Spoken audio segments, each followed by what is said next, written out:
Early voting for the Texas primary starts in less than 3 weeks. And at the top of the ticket, two contentious primaries in the U.S. Senate race. Last week, Democrats Jasmine Crockett and James Tallarico met on the debate stage. However, you're not likely to see a debate between the Republicans in the race. State Capitol reporter Adam Schwager spoke with two of the candidates in the GOP race for insight. I've actually already challenged John Cornyn to 4 debates. He's turned them all down.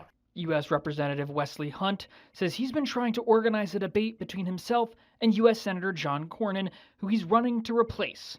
Cornyn's response? This is an effort by him to get some visibility, and I just don't see any point in wasting the time debating with Congressman Hunt, since his candidacy is not going to survive the March 3rd primary. In the latest public polling coming from Nexstar and Emerson College earlier this month, Hunt trailed Cornyn and fellow challenger Attorney General Ken Paxton by 10 and 11 points respectively. While Cornyn believes he's destined for a runoff with Paxton, Hunt is confident in his chances. And I can assure you we're probably going to head to a runoff, and I will be in that runoff. Speaking of Paxton, his team has not responded to 10 different Nexstar requests for one-on-one interviews since mid-September. Instead, he's focused primarily on speaking through his official actions as Attorney General, including issuing an unprompted legal opinion on Martin Luther King Jr. Day, attacking DEI. Both of Paxton's opponents saw the move differently. He's exactly right. DEI has no place in this country at this phase. Those are the days of the past, and people are sick and tired of being divided along racial lines. Unfortunately, that's how the Attorney General does business. He does it by press release. And in this case now, using his official title and Texas tax dollars to promote his candidacy. I think it's entirely inappropriate. For State of Texas, I'm Adam Schwager.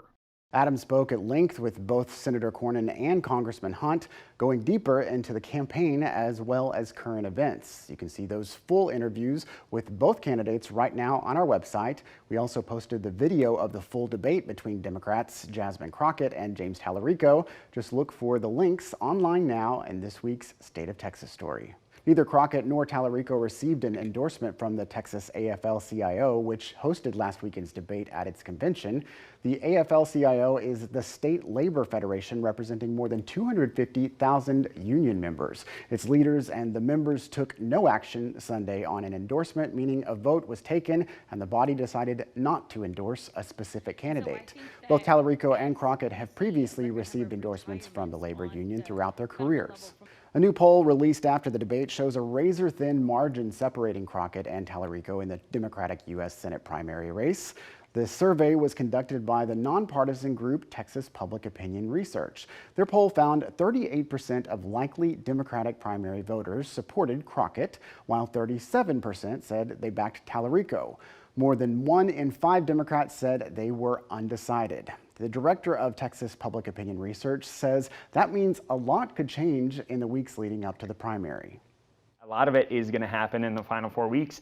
And, for better or worse, we do see that a lot of voters, even Democratic primary voters, don't start really tuning into elections and politics until the final few weeks before an election.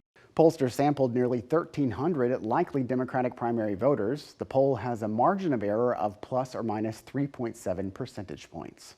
Monday is the deadline to register to vote for the March primary election. Beyond the U.S. Senate race, Texans will decide the Democratic and Republican nominees for important races like governor, attorney general, as well as seats in both the Texas House and Senate. But in recent history, relatively few Texans have turned out to vote in March. For Insight, Capitol correspondent Dylan McKim spoke with the state political parties and a nonpartisan group trying to get people to the polls.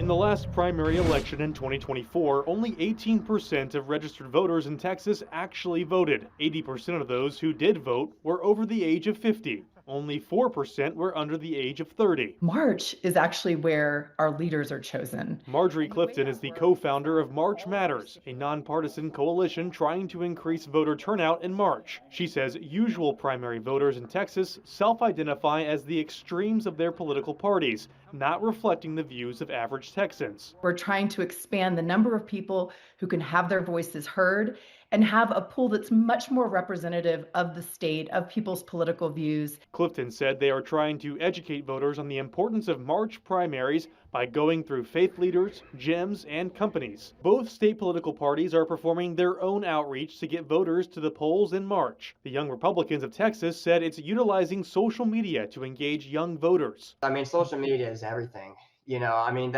we don't watch the news. We don't really even read articles if we're not seeing it coming from X or Instagram. While Kendall Scudder, the chair of the Texas Democratic Party, said his party is trying to prove they will fight for everyday Texans. We should be a party that unapologetically takes on whatever billionaire, whatever banker, to make sure that the little guy gets a seat at the table. In the lead up to the election, a lot of national attention is focused on immigration enforcement in Minnesota after 2 deadly shootings involving an immigration agent. That national conversation could lead to a larger voter turnout. People are having a greater conscience to what is happening in the country and the need for conservatives to organize. If you don't believe the government should have a right to tread on you, then what's happening right now should seriously bother you. Dylan McKim, State of Texas.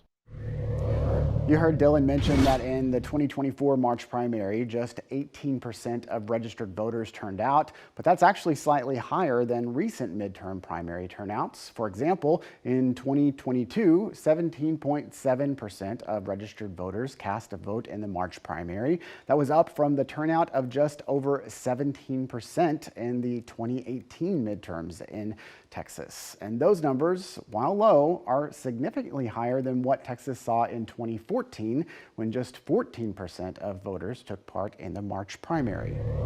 Hundreds of thousands of Texas students are now identified with dyslexia, a jump of more than 600%, and that has schools scrambling to keep up.